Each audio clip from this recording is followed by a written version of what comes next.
네, 설 연휴를 하루 앞둔 우리 증시입니다. 상승세를 어제에 이어서 오늘도 유지를 하고 있고요. 간밤 미국장이 올랐기 때문에 훈풍 좀 이어받고 있는 상황입니다.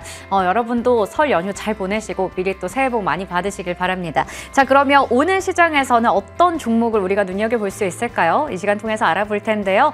오늘은 알파경제 김종효 이사님 나오셨습니다. 어서 오세요. 네, 안녕하십니까? 네, 먼저 머니맵 통해서 저희 섹터 흐름부터 체크해 볼 텐데요. 오늘은 반도체, 2차 전지, 로봇 이렇게 다 같이 좀 올라갑니다. 그리고 일부 저PBR 관련주들 또 주목을 받고 있는 상황이고요. 삼성전자 하루 쉬어가지만 SK하이닉스 그리고 한미반도체부터 해서 LG이노텍 그리고 HPSP 이러한 종목들까지 다 같이 좀 올라가고 있습니다. 그리고 2차 전지 관련주 내에서도 이제 LG화학이 5% 가까이 올라가죠. 그리고 어제 이어서 오늘도 에코프로 그룹주 강한 모습 보이고 있고요. 일단은 2차 전지가 추세적으로 상승을 탈 수 있을지 이러한 부분도 좀 궁금해지고 로봇 관련해서 레인보우 로보틱스 잠시 후에 체크해 보겠지만 이슈가 나오면서 오늘 이쪽에서도 시세 굉장히 강하게 포착되고 있습니다. 자, 그러면 우리가 이 중에서 어떤 종목에 눈여겨보면 좋을까요? 좀 어렵기도 한데요. 대장 특징주 통해서 알아보도록 할게요.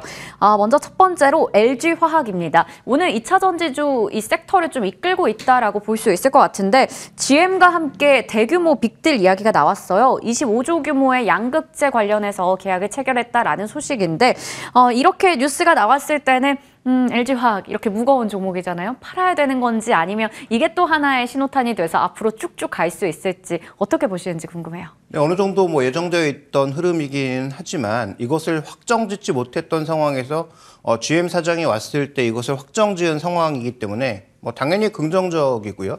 LG화학도 지금 벗어나려고 하는 것은 다 아시는 것처럼 기존에 이제 성장이 막혀 있는 석유화학 쪽에서 이런 첨단 소재, 전자 소재 쪽으로 많이 이동하려고 하고 있는 것이고, 그래서 고려해양과 테라피구어와 함께 지금 전구체부터 양극재, 그다음에 엔솔이 만드는 배터리까지, 그다음에 LG전자가 만드는 각종 전장 부품까지 확장하려고 하는 그런 구도로 가고 있는 것이죠.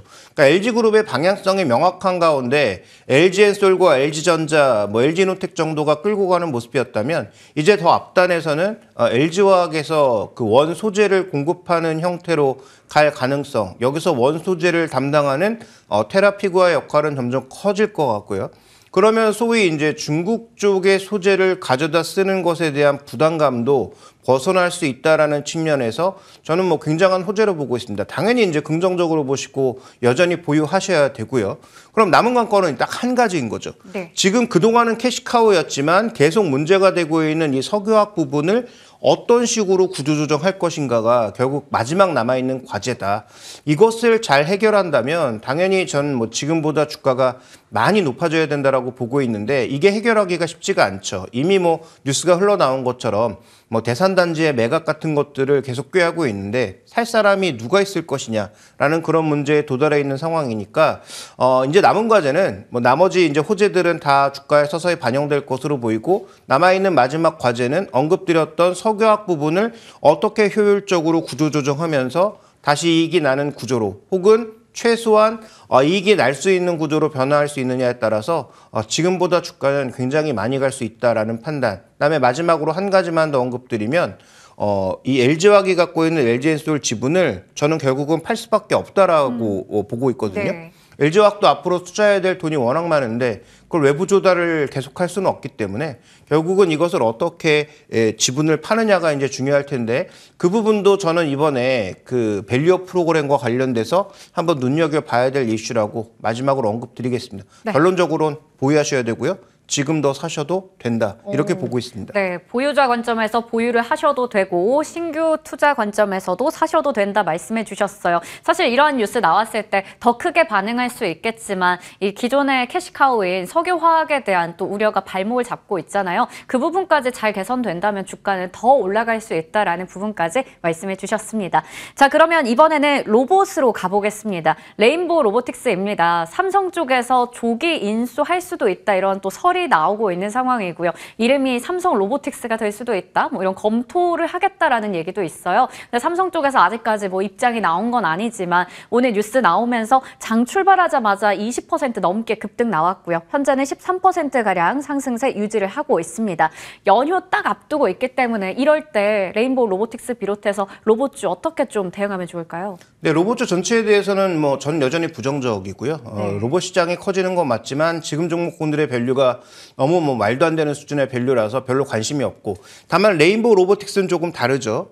삼성전자가 왜 레인보우 로보틱스라고 하는 종목을 딱 찍어서 샀는지가 가장 중요한 포인트다. 그러니까 산업적인 측면에서만 언급드리고 싶은 건데요. 뭐 개별 종목에 대한 뭐 트레이딩이나 투자는 각자의 판단에 뭐 맡기는 것이고, 삼성전자의 최근 뉴스를 한번 쭉 이렇게 검색해 보시면 나오지만 삼성전자가 지금 가장 하고 싶어하는 반도체 제조라인 공정 중에 변화 중 하나가 들어가는 사람을 없애고 싶어 합니다. 그러니까 지금 전체적으로는 다 최첨단 공정으로 가고 있음에도 불구하고 일부 공정의 전달에 있어서 여전히 사람이 그 생산 라인 안으로 들어가야 되는 상황이 있는 거죠. 그러니까 삼성전자는 이걸 완전히 없애고 싶은 겁니다. 그러다 보니까 상대적으로 레인보우 로보틱스의 그 로봇 플랫폼, 그다음에 관련되는 로봇 기술이 필요한 거죠. 그래서 앞으로 만들어지는 공장, 그다음에 기존 공장도 계속 증설이나 업그레이드를 해가면서 아예 사람이 투입되지 않는 무인 공장을 만들려고 하고 있는 것이고요. 그러니까 그런 과정에서 이미 하드웨어는 삼성전자가 너무 잘하고 있는 상황이기 때문에 이런 플랫폼 쪽에서의 경쟁력을 가지고 있는 레인보우 로보틱스를 적극적으로 인수하려고 하는 것이죠. 그래서 앞으로도 뭐 주가 동향은 굉장히 뉴스에 따라서 급등락을 거듭할 것이니까 뭐 관련 매매는 뭐 각자 알아야 될 것 같고요. 결국은 삼성전자의 이런 행보를 놓고 봤을 때 다른 회사들도 비슷한 경향으로 갈 가능성, 즉 라인 자체에 사람을 없애기 위한 여러 가지 로봇의 추가 투입 가능성이 높아지고 있는 구간이니까, 그럼 그 정도의 기술력을 가지고 있는 회사가 어디 있나에 대한 판단을 하셔야 될 것 같고, 그런 장기적인 관점에서 투자를 뭐 생각해 보신다면 저는 뭐 개별 종목에 대한 투자보다는 ETF의 분할 매수 정도가 좋은 방향이 아닌가 이렇게 보고 있고, 국내 로봇주보다는 글로벌 로봇 ETF를 사시는 게 더 좋을 것 같다 이렇게 말씀드리겠습니다. 로보 이런 거요? 로봇은 생각보다 굉장히 다양한 종목군들이 섞여 있으니까 안에 있는 종목군들의 성격을 보시면서 조금 고평가되어 있는 기술주들까지 다 포함되어 있는 종목군들을 조금 배제하고 확실하게 로봇 플랫폼이나 로봇 제작과 관련되어 있는 부품과 관련되어 있는 기업들만 포함하고 있는 그런 ETF로 가시는 게 나을 것 같습니다. 네, 좋습니다. 로봇주에 대해서 우리가 어떻게 접근을 하면 좋을지부터 해서 해외 ETF까지 좀 말씀해 주셨으니까요. 참고해 보시면 좋을 것 같습니다. 자, 오늘 잠금 해제 종목들 하나씩 체크해 볼 텐데요. 어제 저희 개장 특징주로 알아봤던 종목이에요. LIG 넥스원 확인해 보겠습니다. 그 전날에 이제 시간의 거래 끝나고 나서 저녁쯤에 나왔습니다. 아랍에미리트에 이어서 사우디 쪽에 이 4조 규모의 천공2 수출을 했다 이런 소식 전해졌는데요. 이게 뭐 이번에 나온 게 아니라 작년 11월인가 그때 있었던 건데 이번에 또 공식적으로 알려졌어요. 4조라는 규모도 큰 규모입니다. 이 뉴스부터 먼저 시세에 영향을 줬는데 계속해서 끌고 갈 수 있는 기사 뉴스인지 궁금해요. 네, 이 종목을 11월 달에 저희가 이제 얘기하면서 그런 기대감이 있으니까 관심을 보자라고 했는데, 그래서 다른 뭐 하나 에어로스페이스 이런 종목보다 관심 종목이다라고 말씀드렸는데 뜬금없이 미국 로봇을 인수한다는 얘기에 주가가 급등을 했었고, 그 후에 주가는 다시 또 조정을 받았다가 해당 뉴스가 좀 확정이 되는 그런 모습으로 가고 있습니다. 그래서 뭐 제가 제시한 목표가는 이미 달성을 했다가 그 아래로 떨어진 상황이지만, 그러면 지금 이렇게 뉴스가 확실하게 나왔을 때 어떤 투자 판단을 해야 되느냐를 오늘 좀 보고 싶은 것인데, 준비된 그림에서 보시는 것처럼 지금 수주가 20조예요. 뭐 이 기업이 4분기, 그다음에 작년 한 해 실적을 놓고 봤을 때 좀 실망스러운 실적을 보였다고는 하지만 지금 수주가 20조입니다. 그러니까 기존에 21년도에 보였던 수주 잔고의 수준과 그다음에 23년도, 24년도로 가면서의 수주 잔고의 수준이 3배로 간 겁니다. 그러니까 뭐 수익성에 따라서 당연히 주가의 변동성은 있을 수 있으나 기본적인 수주 잔고의 베이스가 이렇게 커지고 있다는 것이 저는 이 종목의 변화의 포인트라는 거죠. 그러면 기존에 가지고 있던 이 종목의 밸류에이션 밴드를 우리가 그대로 가져가는 게 맞느냐? 그렇지 않을 수 있다는 부분을 언급드린 것이고요. 그래서 제가 기존에 말씀드린 것보다는 조금 더 이제는 가격을 바꿀 때가 되지 않았느냐 이렇게 판단하고 있습니다. 네, 기존의 목표 주가는 12만 원이었습니다. 이걸 달성을 하고 나서 일단 지금 11만 5천 원대에서 위치가 되어 있는데요. 그러면 앞으로 어느 정도까지 우리가 봐도 될지 하나씩 알아보겠습니다. 자, 천궁2입니다. 이거를 이제 추가적으로 여기서 더 많은 뉴스들 전해질 수 있을까요? 네, 지금 뭐 얘기되고 있는 것은 아직도 많죠. 뭐 이집트를 포함한 중동 지역에 뭐 추가적인 어떤 얘기도 나올 수 있을 것으로 보이고, 일단 뭐 중동에 그렇게 뭐 아주 뭐 돈을 많이 버는 그런 국가들이 있는 것은 아니지만 여전히 돈을 쌓아둔 국가는 있는 가운데 UAE나 사우디나 모두 공통점이 뭡니까? 바로 옆에 이란이 있고 네. 최근에 중동에 여러 가지 분쟁들이 나타나기 시작하면서 소위 저고도에서 상대방의 미사일을 막기 위한 아이언돔 같은 시스템들을 갖추고 싶지만 이스라엘이나 미국 건 너무 비싸고 상대적으로 가격이 저렴하면서 나름의 정밀도가 높은 시스템을 찾다 보니 그다음에 지금 사우디가 만들려고 하는 더 라인 거기에서 후티 반군이나 이란에서 날린 뭐 미사일이라든지 혹은 뭐 드론이 한번 갖다 네. 이 충돌을 하면 어떻게 되겠습니까? 완전히 뭐 그 망가지는 거잖아요. 그렇죠. 그러니까 그런 것들을 막기 위한 여러 가지 그 방공 시스템들이 만들어질 수밖에 없는 상황이다 보니까 이런 청투 같은 지대공 미사일들이 뭐 지금 여기 준비된 보시는 그림에처럼 나오는데 이게 이제 미사일만 있는 게 아니라는 거죠. 레이더를 포함한 다양한 각종 장비들을 같이 수출하는 것이기 때문에 이런 패키지 자체의 가격이 앞으로도 높아질 수도 있고 수익성 자체가 개선될 수 있다라는 측면에서 보면 저는 뭐 사우디에서 끝날 것 같지는 않다. 다만 최근 이 방산 수출에 있어서 가장 큰 문제 중에 하나가 사우디 같은 국가는 조금 다른데 예를 들어서 저개발 국가나 상대적으로 어려운 국가들에 수출할 때 우리가 자꾸 수출입 은행을 끼고 우리가 돈을 빌려주는 형태로 가고 있는 게 문제라는 네. 거죠. 그러니까 그런 형태의 수출이 아닌 진짜 그들에게 돈을 받는 형태의 수출이 이어지는 것을 좀 지켜볼 필요가 있겠고 저는 그런 흐름이 나타난다면 예전에 7조에 불과했던 게 지금 20조가 됐는데 같은 평가를 내리긴 어렵다. 이렇게 봐야 될 것 같습니다. 네, 좋습니다. 전 세계적으로 또 우수한 그러한 기능을 인증받고 있는 또 부분에서 천궁2 그리고 K방산 쪽 우리가 주목을 계속하고 있는데요. 이렇게 수주 이야기 나오고 하는 만큼 앞으로 주가도 더 레벨업이 될 수 있을지가 궁금합니다. 앞서 12만 원 그 이상을 이제 볼 수 있다라고 얘기를 해주신 것 같은데요. 어느 정도로 밸류에이션 판단하세요? 네, 일단 뭐 기술적으로도 전고점 시도는 가능하다라고 판단하고 있고요. 그다음에 지금 이 회사가 로봇 회사를 인수하면서 가장 먼저 얘기되었던 게 뭐냐면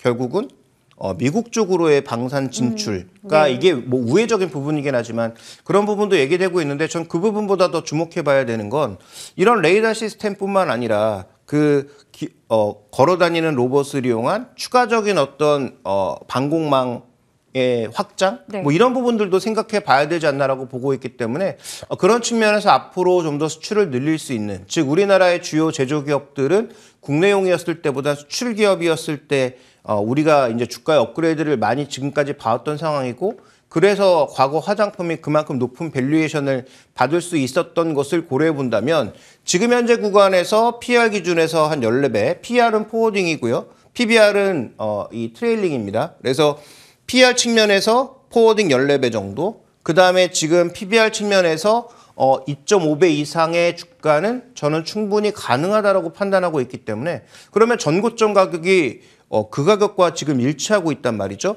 근데 그 정도의 밸류가 2022년도, 2021년도에 추가적인 UAE 수출을 했을 때 갔던 그 정도의 레벨과 비슷하단 말이죠. 그럼 우리가 합리적으로 생각해 보더라도 14만 원 정도의 목표가는 전혀 부담스러운 가격이 아니다라고 판단하고 있고 만약에 추가적인 지역 수주가 나왔을 때는 저는 뭐 굉장히 빠른 속도로 달성할 수 있다라고 보고 있기 때문에 이 종목의 목표가는 14만 원으로 상향하면서 여전히 보유 관점 혹은 뭐 추가 조정 시 매수 관점도 가능하다라고 보고 있습니다. 네, 좋습니다. 전고점 부근인 14만 원가량 얘기해 주셨고요. 조정이 나왔을 때는 매수도 가능하다라는 포인트까지 짚어주셨습니다. 자, 그러면 다음 종목 확인해 볼 텐데요. 바로 HD 현대중공업 볼게요. 올해는 바뀔까? 첫 번째 투자 포인트 열어보도록 하겠습니다. 먼저 실적입니다. 실적 부분부터 좀 체크해 볼 텐데요. 어때요? 네, 일단 실적에 있어서 가장 핵심 포인트는 이 종목이 단계별로 계속 좋아지고 있다는 거죠. 네. 그러니까 재작년까지는 뭐 수주가 늘었던 것에 비해서 전반적으로 실적이 좋지 않았지만 점점 개선되고 있고 그 밑에 회사들도 마찬가지다라고 봐야 되는데 준비된 그림으로 좀 확인을 해볼까요?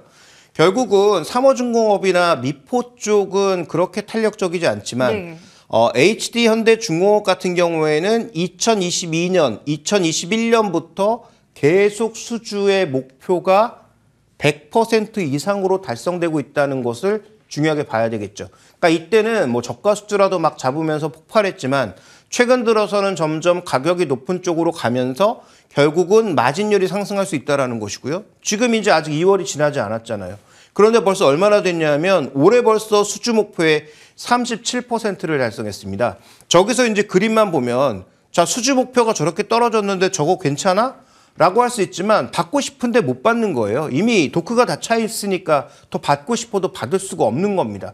그런데 뒤로 가면 갈수록 받았던 수주의 질이 올라가고 있으니까 이익이 올라간다라고 봐야 되는 거죠. 그러니까 그런 측면에서 봤을 때 지금 뭐 2개월도 안 됐는데 수주의 절반을 달성했다면 올해도 뭐 100% 이상의 수주는 충분히 가능할 것으로 보이고 그다음에 지금 주력 선종으로 가고 있는 뭐 LNG선이라든지 뭐 암모니아선이라든지 그다음에 여러 가지 플랜트라든지 이런 쪽의 이익이 좀 높아지고 있는 국면이다 보니까 저는 뭐 최근에는 작년에는 좀 밸류가 비쌌지만 올해는 그런 부분들을 벗어나고 있는 게 아닌가 좀 이렇게 보고 있습니다. 네, 좋습니다. 실적에 대해서 체크를 해봤는데 결론은 좀 장기적으로는 차근차근 좋아지지 않을까라는 포인트를 짚어주셨어요. 그러면 이게 계속해서 좋아질까도 좀 궁금해집니다. 뭐 조선 관련주들이 보면 연초부터 늘 수주 잭팟을 터뜨리긴 하는데 이게 늘 그렇게 장밋빛 전망대로 가진 않더라고요. 네, 그러니까 작년에 삼성중공업을 아마 뭐 봄쯤에 말씀드렸을 때 그때 한번 폭발적으로 올랐고 그다음에 주가가 오르지 않은 것은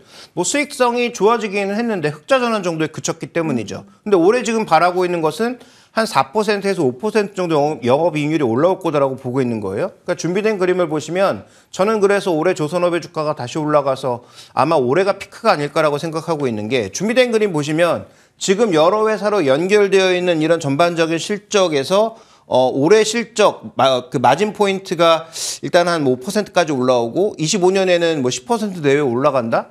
저기서 이제 저는 물음표를 다는 거죠. 네. 올해까지는 가능해 보인다. 그런데 2025년, 26년도에 10%를 넘어가는 마진율이 갈까? 저거는 저는 조금 물음표를 달아야 될 것 같습니다. 왜냐하면 여러 가지 원자재 가격의 변화라든지 환율이라든지 그다음에 세계 경기의 흐름들 여러 가지 변수가 있는데 이미 받아놨던 기수주를 기반으로 저렇게 뭔가 공격적으로 설정하는 것은 제가 보기엔 올해까지는 합리적이지만 내년에는 뭔가 조금 우리가 고민해 봐야 되는 자리라고 보여지는 거죠. 그러면 투자는 지금은 가능하죠. 왜냐하면 지금 투자해서 내년도까지도 긍정적인 그림을 그리니까 올해 주가는 상반기나 하반기 정도까지는 추가적인 업사이드가 가능할 텐데 문제는 그렇게 가고 나서 내년에 그 정도의 실적이 안 나오면 내년부터는 다시 또 떨어지겠죠. 그래서 저는 뭐 조선주의 투자 관점은 여전히 올해도 작년도 그랬지만 연초가 돼야 된다라고 판단하고 있고 연초에 투자했다가 하반기에 정말로 좋은 실적과 내년도에 긍정적인 실적이 이어지면 홀딩이지만 그게 만약에 또 바뀌거나 주가의 탄력이 둔화되면 다시 내려올 수 있다. 그래서 저는 아마도 한 3년간 정도 작년부터 올해 내년까지 3년을 봤을 때 올해가 아마 조선주의 고점이 아닐까라고 보고 있어서 지금 당장은 투자 가능하지만 내년도의 그림은 좀 수정하거나 우리가 냉정하게 볼 필요가 있겠다. 이렇게 판단하고 있습니다. 네, 그럼 마지막으로 이게 궁금합니다. 적정 목표 주가 얼마로 보시는지요? 네, 이 종목도 11월 달에 한번 우리가 관심주로 제시를 했고 시장에 또 빠르게 뭔가 재료가 반영되면서 올라가면서 목표가를 한번 달성하고 내려온 상황입니다. 추가적으로 상향이 필요하냐. 제가 이 종목도 또 공교롭게도 12만 원 목표가를 제시했었는데 네. 그거보다는 올해 마진율이 조금 올라가니까 조금 더 높은 가격대를 볼 필요가 있는 거죠. 현재 지금 가격을 살펴보시면 지금 PBR 기준으로도 전혀 낮지 않은 그런 상황이지만 조선주 중에서 나름 괜찮은 이 목표 수익률 정도, 영업이익률 정도가 나오게 된다면 저는 그 정도의 그 밸류는 충분히 받을 수 있다라고 판단하고 있기 때문에 이 종목은 소폭 상향한 한 13만 원 정도를 목표가로 설정하면서 접근하는 것이 필요하다. 여전히 추가적인 상승 여력이 남아있다. 이렇게 보고 있습니다. 네, 추가적인 상승 여력에 대해서 제시해 주셨고요. 소폭 목표 주가를 올려 잡으면서 13만 원 잡아주셨습니다. 오늘 이렇게 해서 종목들 체크해 봤고요. 지금까지 알파경제 김종효 이사님과 함께했습니다. 고맙습니다. 감사합니다.